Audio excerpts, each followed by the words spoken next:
Well, hello, District 4. This is Caroline Sanders, your commissioner.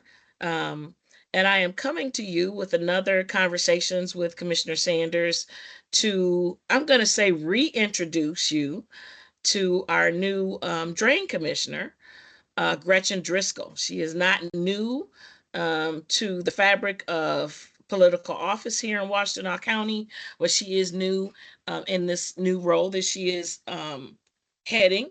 And so I thought it would be nice to invite her to come and talk to District 4 constituents and just let us know all of the great things and maybe some of the challenges that she may be dealing with at the Water Commission, Drain Commission. So I'm going to stop yapping and turn this over to Gretchen Driskell. Gretchen, thank you so much for joining me. Thanks, Commissioner Sanders. I appreciate the opportunity to get in front of your constituents and the larger county community, because what we do is really important, and I've been learning a lot. Having just started in January in this office, I don't think it was kind of on my radar back when I was mayor of Saline. Janice Bobber came and talked to a community group that we had in the Saline community about what the Drain Commissioner, also known as Water Resources Commissioner here in Washington County, does. And so it was a good lesson for me because I didn't actually grow up in Michigan, so I was not familiar with what the drain code is and why we have drains and all that other stuff. And it was, I think, really helpful. And we're also it's a state mandated, the Drain Commission. Each county has a Drain Commission representative elected, but we're also the Water Resources Commission because we also do work with lake levels and some lakes that like for managing invasive species. And we also do home toxics. So the idea with our water resources is to really protect the waters, of our county, the surface water. Let me clarify that, because a lot of people mix us up with like groundwater and wastewater and drinking water. We're not any of those. So, but yeah, it's been a really interesting and delightful opportunity to meet some really awesome people that work at the county that have been in this office working for the Water Resource Commissioner for many years, that are really highly dedicated, innovative, and really interesting folks. So it's been a lot of fun. But so let me ask you a question. You mentioned that the Drain Commission is a mandated office through the state of Michigan. So I'm going to be snarky and ask, is this an unfunded mandate? Do they give the county money to run the Drain Commission? Let me tell you why I'm asking. I'm asking because my relationship with Evan evolved because I had constituents that were having water backup issues in their homes. And, if you've ever had a conversation with Evan, he's going to educate you before you're done talking to him. Exactly. And so the one thing that I walked away with is that the Michigan drain rule, I'm going to call it that, is about 60 years old. Yep. And has not been updated. It's rarely updated in terms of the dollar amount per mile that can be spent to improve the infrastructure related to water, so pipes and all of that. So I'm not going to be long-winded, but I want you to tell my constituents, I need them to really understand that it's not that I can't do anything or don't want to do anything for them, but some things are out of our control. They are mandated by the state. And although it's a big bite off, what I'm saying is you need to be talking to that next level legislature, because 60 years is a long time. Yeah, so it depends. It's complicated, as most things are that are, it's a countywide system. Actually, it's a regional system. We're part of a watershed. Pittsfield is part of the River Raisin watershed. So all your streams and are flowing into the Lake Erie Basin. But the drain code, actually, drainage has been an issue for Michigan since the beginning of time because it was a swamp. And it is a swamp. Stop saying that, but it's still a swamp. But it's less of a swamp, right? So And the whole idea behind the drain code is to, because water doesn't follow rules and, boundaries. It just goes where it needs to go at the time. So, when we're not having flooding or, in regular circumstances, like a day like today so far, we don't have really any problems with rain, but, water moves, and that the flooding in the backyard, it depends on what's causing it. But if we have a drain there, we can help, but a lot of places we don't. So in the county, we have, I think it's, I get this mixed up. I think we have over 700 drains and about 550 miles of drains. So some flooding is occurring because we have drain backup or issues with the drain, and some flooding is just the way the land slopes in a house that's been developed, and there wasn't a stormwater management plan in place. So some of this is history. We try to be helpful, but we only have funding, and the way we get funded is special assessment. So it's not anything like, you don't pay as part of, when you pay county taxes, you're not paying towards drain maintenance. So it's a special assessment that the members of that drain have determined that they want something fixed on the drain. I want to tell you one thing. The good news is, because you were saying about the drain code not being looked at a lot, there was a huge change from last year. One of the last things the legislature did last fall was they doubled the maintenance limit. So it was $5,000 per mile of drain. Now it's 10,000, and then there's also a cost of living adjustment annually. So there will be some better ability to keep up with the maintenance of the drain. But fundamentally, it doesn't come out of your taxes. It's a special assessment. And there's a very formal process where you have to get a petition of the neighbors, and there has to be, people, we have a hearing with a board that's uninterested parties, that aren't property owners. They're neutral party to, is this really a problem that needs to be resolved?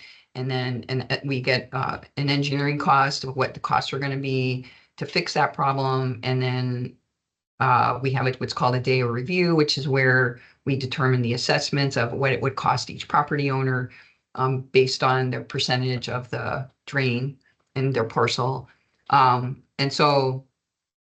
then we do the actual improvement and build usually over a period of time.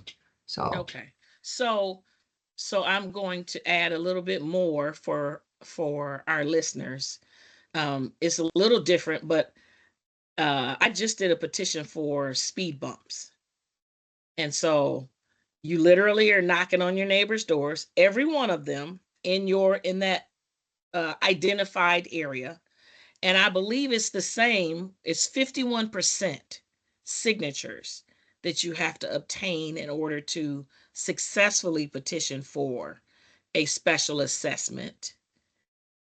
And I think it's normally about stretched out. That cost is typically somewhere close to a 10-year stretch out for people to pay off, but it's assessed to their property tax, basically, right? So was that with the road commission that you were doing that, or? So yeah, for the speed bumps, Yeah, okay. You still need a 51%, even though it doesn't cost in my district. It's no special assessment because the township has a fund for it. It's not an exhaustive fund. Let me say that. Right. It's probably first come, first serve or something. Right. But still, that's no mild feat. Right. To literally be in contact with and try and gather 51% of those signatures. Yeah. To be honest with you, I don't know what the level of detail. I can only use this excuse a little longer. But I don't typically, I don't know the level of detail. I know we have staff that have been here for years, like decades, and their expertise is phenomenal. And, we're actually, I think, one of the better I shouldn't say better counties, but we're a county that really is a best practices county as far as all these things. So, I have not actually been part of a drain petition well, only because we also do dams and the lake levels and invasive. So as we came in front of the board for the Fluke Dam over Portage Lake, the Portage and Baseline Lake on the north side of the county. The dam was failing and we had to, um, that was, I think, a little bit different because it was a special assessment due to a lake level legal requirement, but a similar process. So as far as the percentage of a petition, I would have to get back to you on that. Logically, I think it would be 51%, but I can't swear by that. That could be a part two. Yeah, okay. Because That would special be, I'll add assessments that. are a I'll add that whole to my list of thing. questions. Yeah. Yeah. And I would like for my residents to know, especially if you're a new homeowner. I mean, this is a lot of information that people just don't typically, it's not like your real estate agent actually goes through these things with you. Right. You learn as you No. go. Yeah, and there's a lot, a lot of realtors don't talk usually about septic. That's an issue. It's partly why, I ran for office again. I was really interested in, I'm very interested in Michigan and the water, the fresh water, like our lakes and streams and, our Great Lakes. And I mean, we have these incredible resources here that I think we take for granted in a lot of ways. Yes, And so, that's one of the things that's very near and dear to my heart. And one of the reasons I ran again, I actually moved from Saline a couple of years ago up to the north portion of the county up in the Pinckney State Rec area. And I moved to on a lake, which is a fantastic, like, I'm super thrilled with that and unique opportunity. And I got involved with education, learning more about protecting inland lakes and streams, and started helping to start a lake association. So one of my core values is helping educate our community and our peers about how to protect our water, improve our water where needed. What can we do as individuals, as municipalities, townships, as counties, as regions, as states, and then nationally. So and that's kind of the work I did when I was in local office as actually before I even ran for city council. I helped to start the environmental commission in Saline where we first started recycling. That was a long time ago. Okay. So we don't need to go back that far, but anyhow, so that's kind of how I came to look at this. And that's part of actually one of the really cool parts about what we do in the Water Resources Office. And we have the DPW within our organization is we do like the home toxics program, which is the DPW. We do the rain garden program. So there's like this very large range of programs that help protect our surface water and our environment. And that is very near and dear to my heart. And so I really see my role as helping to facilitate the great work that our team's doing here. And as I mentioned to you, but I think before we started this call, I'm hoping that next time we get on the phone together, I can bring some of the staff on board because they're doing amazing work. Yep, we've had more than one, so Great. that's absolutely doable. That Well, would be I'm great. excited to hear about the cost doubling. I feel like they must have heard me whining to Evan for every other month Well, about that. that's one of the things that is really important as as an elected person. If there's an issue, you need to let people know about it and really advocate for it. And if you want to see something change, you need to develop, you need to talk to people, but also work with others that have the same values and interests to make sure that those changes happen. And sometimes they take a really long time, and that's really hard. Like the septic one, I think personally, Washington County is a little bit different than there's 83 counties. And I think at this point, only 11 counties do the point of sale, which is what we have here in Washington County, which is when you sell your house and you're on septic, you have to have an inspection by the county health department. But it's pretty much documented that I think 20 to 25% of the septic fields are failing if they're not being regularly maintained. When at point of sale, I had talked to one of the realtors in the county, and then statewide we have 1.2 million, something like that. So if you're saying 20%, I mean that stuff is going in our watersheds and our ultimately potentially where we swim and recreate. And so it's I think that's a really, and also so obviously I'm going on about this is not in my jurisdiction currently. No, that's okay. But we're the only state. We're the only state in the country that doesn't have regulation around are inspecting regularly our septic. And we Why do are, you? But we I don't know. with the level of water, fresh water Exactly. Yeah. that we have, it's what, 20%? Yep. Well, more importantly, we're out of there's 3 states, Minnesota, Wisconsin, and Michigan, that have the most inland lakes and streams in the country. Mm-hmm. Because we had the glaciers on and the glaciers also caused our swamp that caused the Drain Commission and the Water Resources Commission and all that other stuff. But yeah, we have this abundant resource of inland lakes and streams and our Great Lakes. But the inland lakes and streams, I think in particular, are very vulnerable. And so I know that's one of our core values as Michiganders is to get out and play on our beautiful natural resources. And so Mm-hmm. just thinking about protecting them. And so I would tell folks that would be something you should talk to your state legislators about, because that comes up almost every term. And I worked on that a little bit as a state legislator, and as a drain commissioner or water resource commissioner, it's also an issue because a lot of that stuff is coming into our drains Mm-hmm. Mm-hmm. potentially. So, but so that's how I really got involved with this. And then, so that I think we talked about the number of drains. I'm thinking your majority of your district's Pittsfield, and you have a little bit of City of Salina, a little bit of Ypsi, right? Township. Saline, uh, not so. It's a weird cutout. And then Ypsi Township or Ypsilanti Township is about 10%. I think it's Okay. District 1. Okay. I have District 1. Yeah. I do have residents who have a Saline mailing address. Oh, yes. That's very It's a confusing for whole, everybody.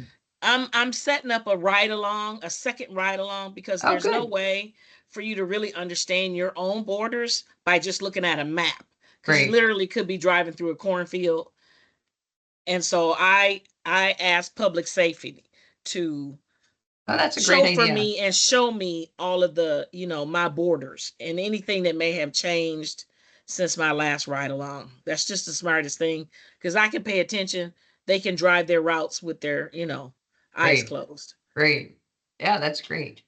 Well, so we talked a little bit about the drains, and then one of the things we do is rain gardens. So again, the idea is to prevent pollution of our surface water, and the number one pollutant, as I know Evan, you spoke a lot with Evan, and he's great at providing information. And sedimentation, soil is the Mm-hmm. number one pollutant. So trying to minimize that as much as possible.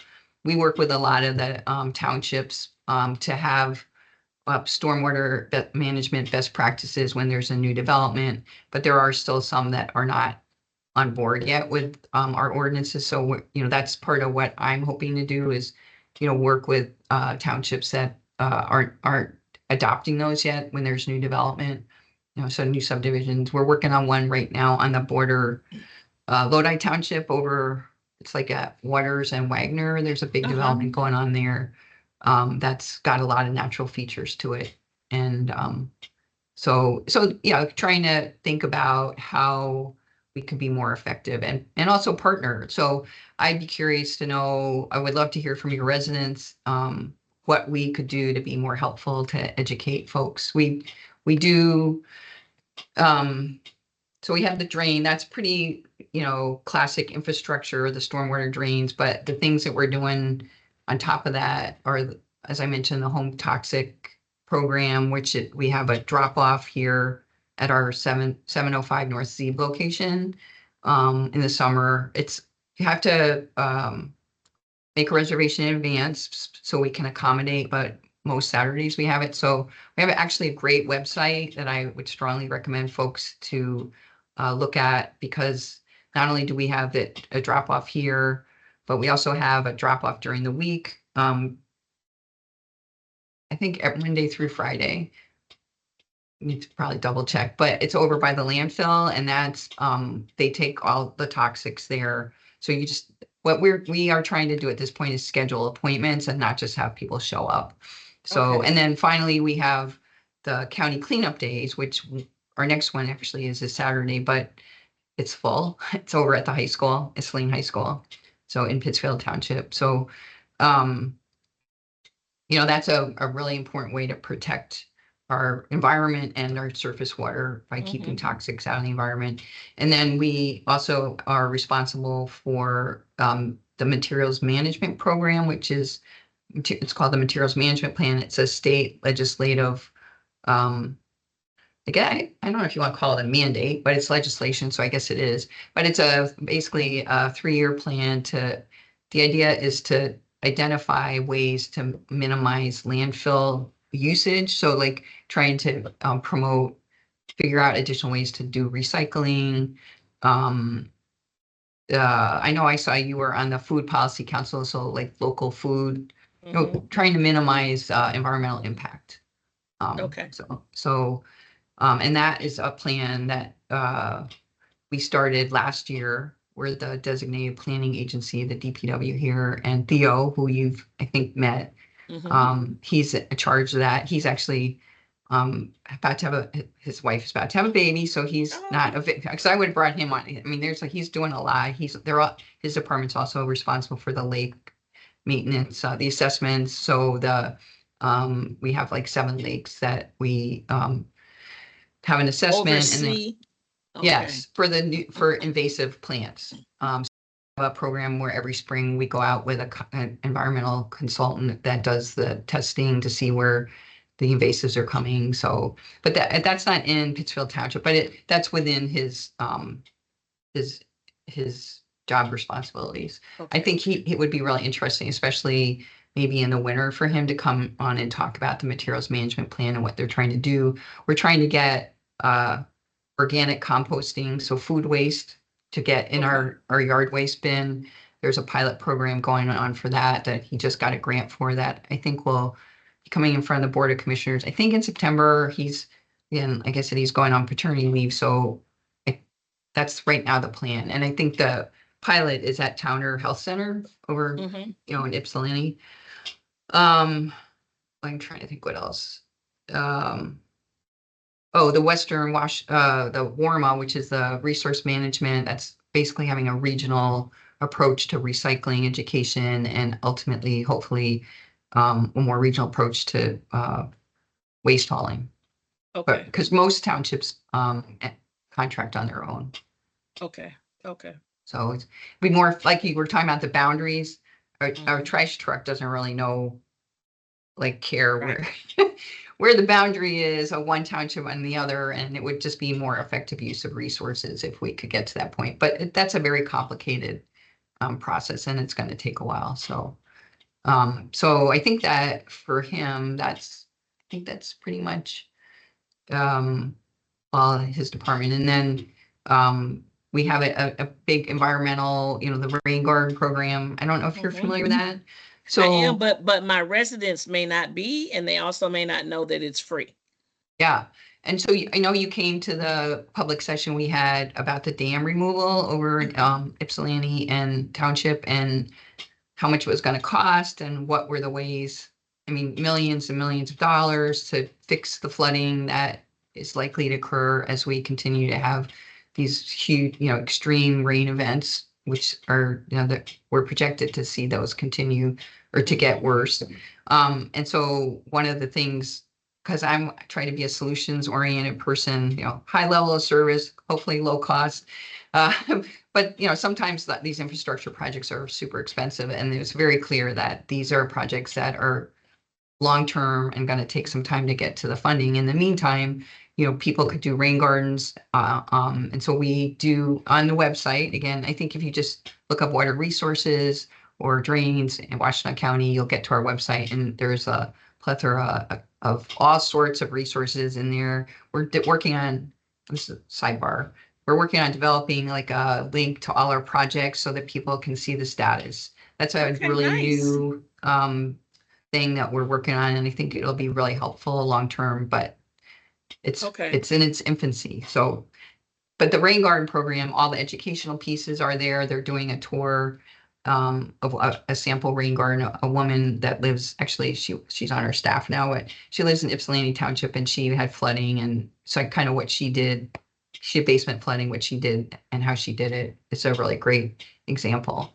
So yeah, we talked about this at that February meeting. We do like a neighborhood approach to problem solving for backyard flooding. We have limited staff though, so we can't like do individual folks, but we really want to help. And there is an online PDF on how to do a rain garden, and we also Okay. have a class every year. Um, but I think that is already halfway done, and I'm not sure when the next one is. Okay. Okay. I know that I got a postcard when I was at that meeting, and I've reached out to her a couple of times actually, Yeah, um, and we to get do we information, and you can schedule, schedule yeah them to come yeah. out. Yep, and we do, I mean, they're really great. They're also beautiful. Because you can use native plantings. They're good for Mhm. pollinators, for our bees and our butterflies to help them. So not only does it help with the flooding issue, but it helps with the environment in a bigger way. And then we also do rain gardens along roadsides. We have some, we actually, our team has just taken on a few new ones down in Depot Town. We're doing Mm, the street along the street there, and at the Freight House, we're doing a bunch right. more. That's one of Okay. the, so to kind of segue into the climate resiliency and our role in that, I know you were in office when the Washington Resiliency Office and the report, the climate plan came out, Mhm. and we have a lot of roles in that.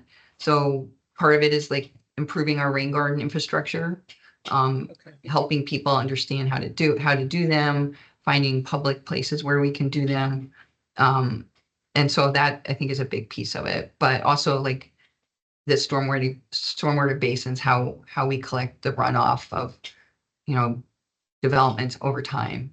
That's another issue that we try to help with. Of So you mentioned something, and you opened the door for me to talk about course. the MSSI right quick, because I interviewed Beth Gibbons yesterday. Oh, good. I was going to Um suggest that if you hadn't, because she just came, we yeah. just had a group meeting with my department heads last week, I think, or the week before. So I was suggesting to her that she consider teaming up with the emergency management department to literally get on the bus and go out to meet, constituents where they are. And it didn't occur to me that it probably should be the three of you all, the three musketeers, to, I Yeah. mean, because your work, dovetails, and Yep. and so I'm adding you on.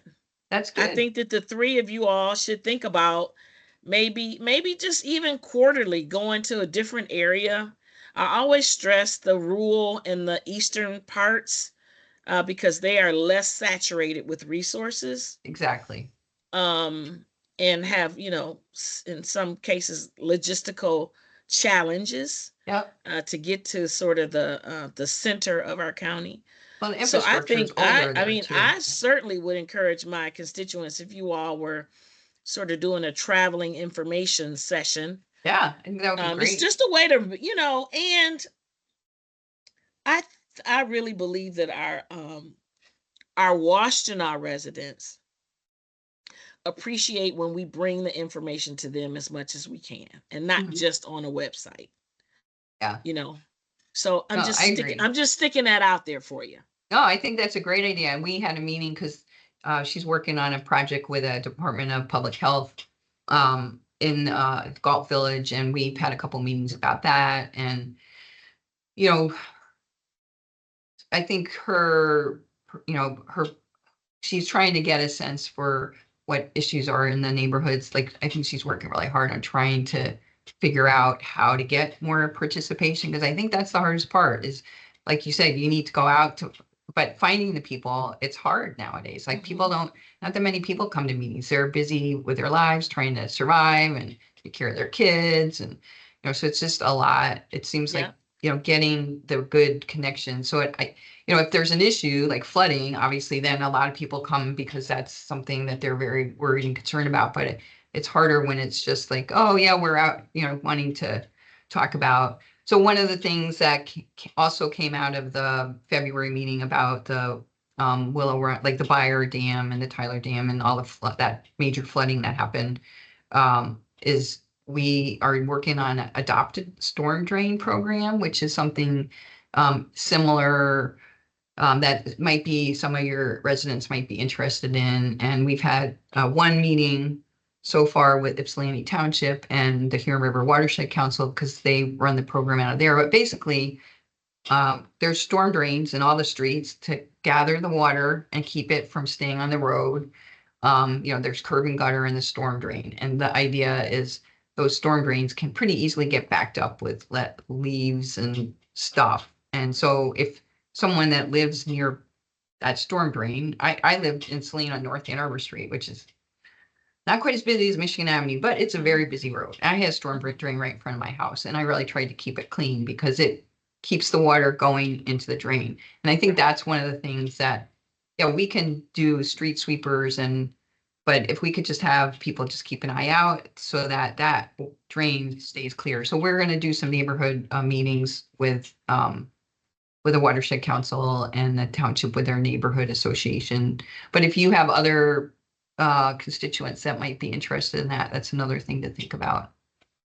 So, related to the drains, Gretchen, your average street drain, is it, I notice when there's construction, they will put fabric underneath the grate, Right. but that's the only time that I have seen what I would consider to be purposeful.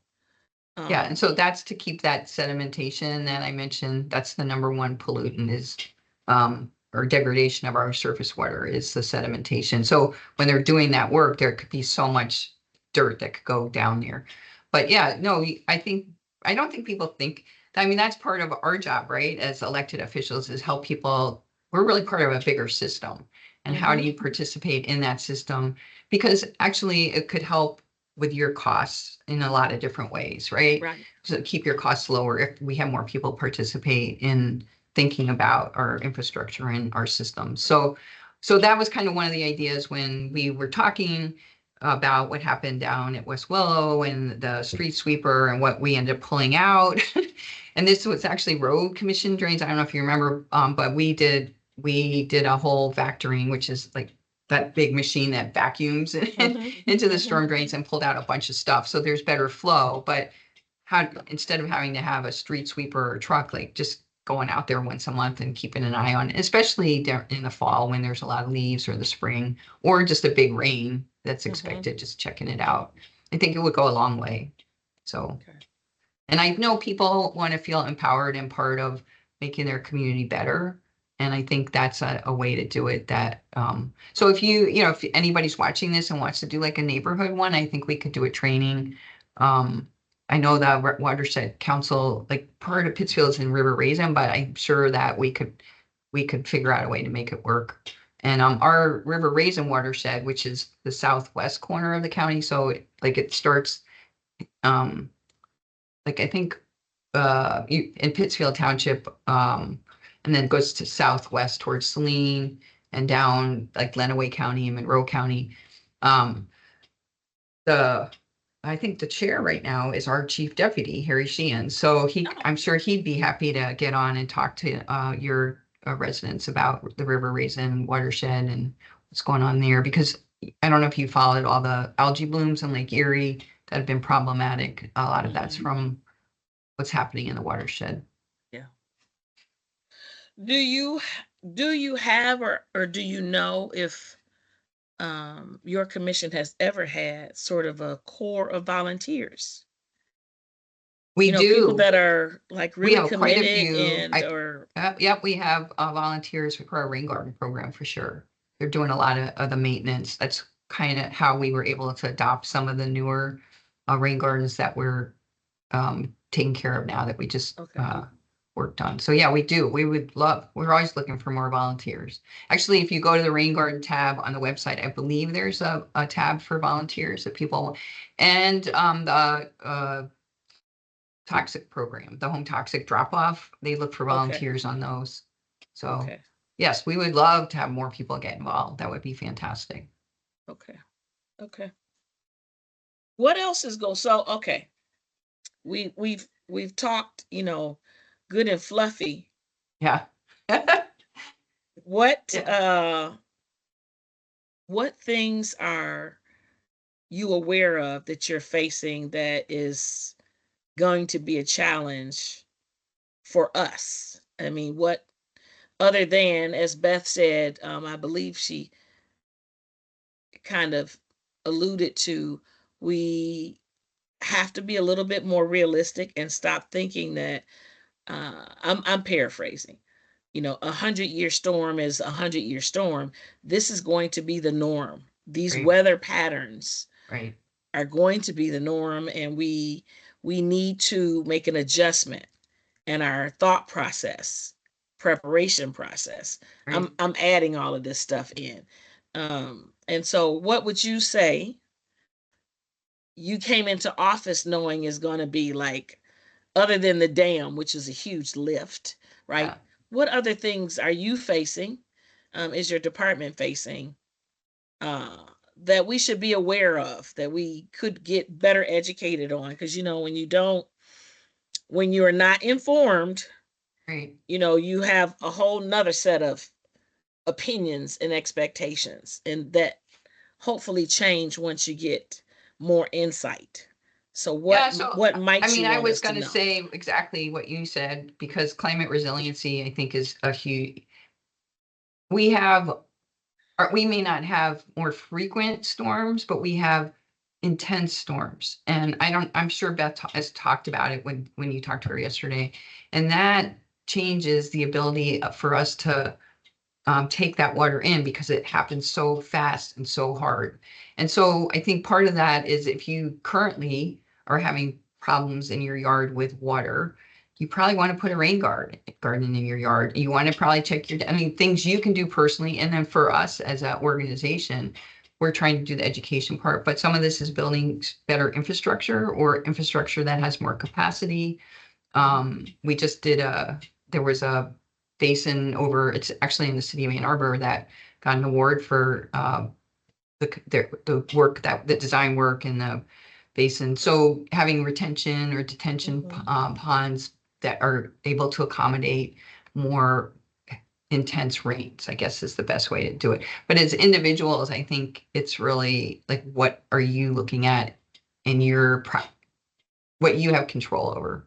Mhm. So, and we can help with that, as we mentioned earlier. And then we have infrastructure. And as you, as a county commissioner, know, we have woefully underfunded our infrastructure over the years, and we have a lot of catch up to do.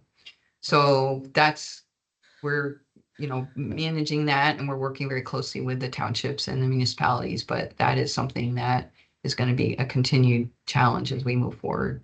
Mhm. I mean, I can't. And then I would say the other thing in my jurisdiction is the solid waste management, the materials management plan, and implementing that and figuring out where, how do we have a circular economy? How do we minimize what goes into a landfill? How do we, again, it's a system that we need to think about. Like, what are we contributing? How is it impacting our health individually and our holistic public health? So that, I think the materials management plan is actually going to be a very beneficial program in a lot of ways that will help our county as a whole. And that's something that we're working on. And we have funding for that. So that's not really as much of an issue.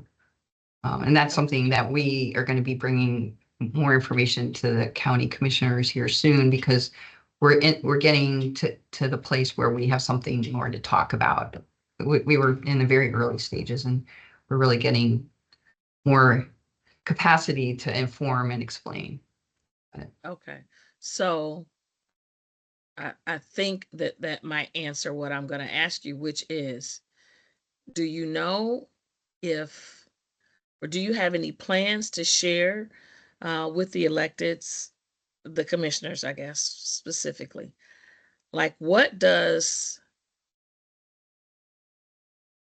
that hole in your budget look like when it comes to um, the need for infrastructure improvement? Yeah. Like, Yep. I don't know that we've ever been given, at least in my time, I don't know that we've ever been told this is how much is needed in Mhm. order for us to even catch up and maintain. not Mhm. necessarily go, a step beyond, but just to replace and maintain, Right. the systems that we have in place. Would your office be able to provide that to us at some Yeah. point? So that's an asset management plan. And I think there was one developed. I've been talking with our chief deputy, Harry, about it. And some of our municipalities have township asset management plans. Um, I'm on the legislative committee. So there is a statewide drain commission association, and I've gotten involved with them somewhat. And because some of our funding comes from the state and federal level, as you know, the Buyer Dam, we got a grant from Eagle to remove that dam a couple of months ago. So we need to explain to the state too, right? And so one of the things that we're working on statewide, but also by county and drain office is an asset management plan of, what our assets are, what kind of condition they're in. And so that's something that I've been talking to our staff about, and we have something, but I think it needs some updating. And Okay. so that's kind of on my list of things I would like to see more. Like when I was mayor, so my background, I was an accountant. Okay. I did the whole, BS in accounting, CPA, MBA, blah, blah, blah, all that money, how do Hmm. you make things work financially? And so that's really forms a lot of my decision making. And one of the things I think is super important is in budgeting is having a long-term understanding of your infrastructure, where it is. We did that in Saline, where it is, what needs to be fixed. You're a liaison for the road commission, so you know about the Paiser ratings for roads. So Hmm. we would be doing the same thing. And my understanding there is something in place, but I'm not sure like how I haven't seen it Okay. like formally, and how the systems all integrate, I guess is the best way to put it. But I think it's a really good question. And it's something that not only do we want to do in our county, but we, the state has state revolving fund for water, but stormwater isn't necessarily thought of very much at the state level. And so that's one of the things our association is the drain commissioner is trying to get better asset management programs statewide of how the drain assets are, what condition they're in, so that the state could have a better understanding too as they allocate funds for water systems. Okay. If that Okay. makes any sense. I know Yeah, that's kind of it a does. long-winded answer, but yeah, so No, that it is does. definitely on my list of things to get a handle on. And I know that Evan probably had something but I haven't seen it yet. So Okay. that would be like a long range plan. And I mean, he had done some work for the whole area where we had that 500-year flood over it wasn't just stormwater, it was the way the yucca, the pipes and the roads that would need to be replaced, the whole system. And it was, 40, I think it was $40 million or something. It was a lot. That's not just the stormwater piece. So that's the Right. other question. How integrated because if we're going to go in there, we want to work with the roads, so like having a coordinated plan too, I think would be really helpful. And I think that's probably something that we'll be moving towards. Okay. Um, So you added another thing to my list. That's good. um, I feel like I want to ask you just because I don't know. Um, and I don't know that this is something that you would feel comfortable answering, but what comes to my mind is the recent flooding in Texas. Mm. And so here in Washtenaw, is the Huron River our major sort of waterway that would have the capacity to overflow if there is such, am I terming that right? Do you know what I mean? Is that a waterway that could cause us, like Yeah. flooding, Um, like flooding? so And I'm what not, I think that Texas was much more hilly. So there was much more speed in the water. So first of Okay. all, I'm not a hydrologist and I'm no have any, I would never want to answer that, but my gut, as a expert. So, Okay. but my gut from what I heard is it was, very hilly and very rapidly moving water. I think Okay. Huron River in general has the capacity because it's winding and um it's a relatively healthy river. And then the other thing is we have been, they're talking about taking out that Peninsula Dam, like some of the dams. So I feel like it's a different landscape. I Okay. guess that's not the right, if there's a I technical know what you're term, but saying. Yeah. yeah. So, And but I think the flooding in general, we have areas that experience regular flooding for various reasons. So one of the, I don't know if you've heard about our beavers. Have you heard anything? yes. So Okay, so help me, listen, help me understand. So what I'm told by a resident is we have a beaver situation. we do, And but by law we cannot move that beaver. You can't move the dam or their home, right, right, but we can kill him. yeah. I don't understand that. Well, that's the How can law. you be half protected? Yeah, so I think so there's a couple issues going on here. I think one, beavers were almost, they were almost extinct and they have made a comeback and a very relatively successful comeback. It seems like from what I'm hearing, I've talked to other commissioners around the state. Um, we're not the only one that have issues. Mhm. I think the beavers I'm a big environmentalist and I'm not like, I don't want to kill beavers. Like that's not Mhm. what, the reason I get up in the morning. I Right. mean, we want to we want to figure out a way to help have beavers live with, uh, the population. And that's challenging because fundamentally we were a swamp. Our Right. office, our Right. job is to minimize flooding. That means we're in direct contradiction to beavers, which Mhm. that's what they like to do, build Mhm. dams to create impoundments. So I think that we're kind of in conflicts, but I also feel like there could be potentially opportunities in certain areas. So we did not, I've learned that from our drain office that beavers have become a much more substantial problem in the last 5 years. It was never a conversation. So we've been doing a lot of homework trying to figure out like what do we do, how do we manage this, and one of the challenges was this happened. We had a beaver family over at Leslie Golf Course, and they caused a lot of backup and flooding and we worked with the city and it's part of our county drain and we have a responsibility as a government role and liability if we don't maintain our drain infrastructure to prevent flooding that could damage a road downstream. Mhm. As a matter of fact, Fleming Creek, we actually had I talked to you earlier about the petition process and a board of determination. We had a Fleming Creek petition process and board of determination. Well, interestingly enough, another area of the stream, there was a beaver family over by Mathai Botanical Gardens that has been there for a couple of years. And beaver families make more beavers. And those beavers leave the second year. It can be 1 to 6 beavers that go, the mama goes, bye, I've got a new family I got to take care of. You've got to go find your own place to live. And so then they'll build a dam. So it's complicated. So the place we're at right now is number one, figuring out where we have beavers in our county. And the Leslie Golf Course situation, the city's gotten much more involved with that. And we're not sure, we're not doing anything right there right now.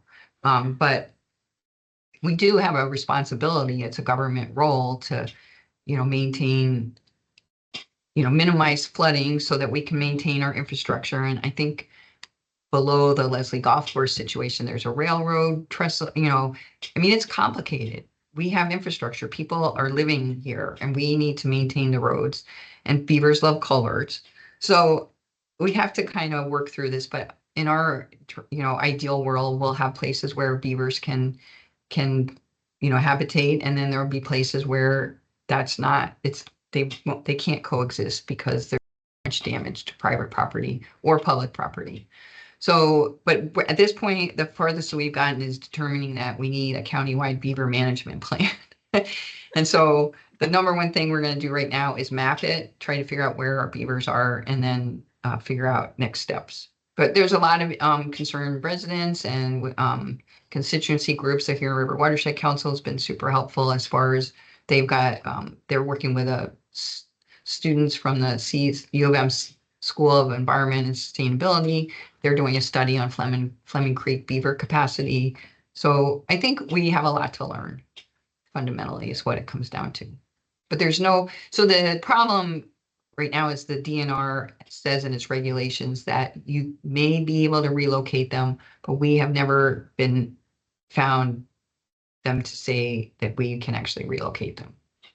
Okay. So because of the problem, they're also super territorial. So if they get relocated, then they kill each other. I mean, it's very complicated, but we're talking with national experts and trying to learn as much as possible about how to coexist together.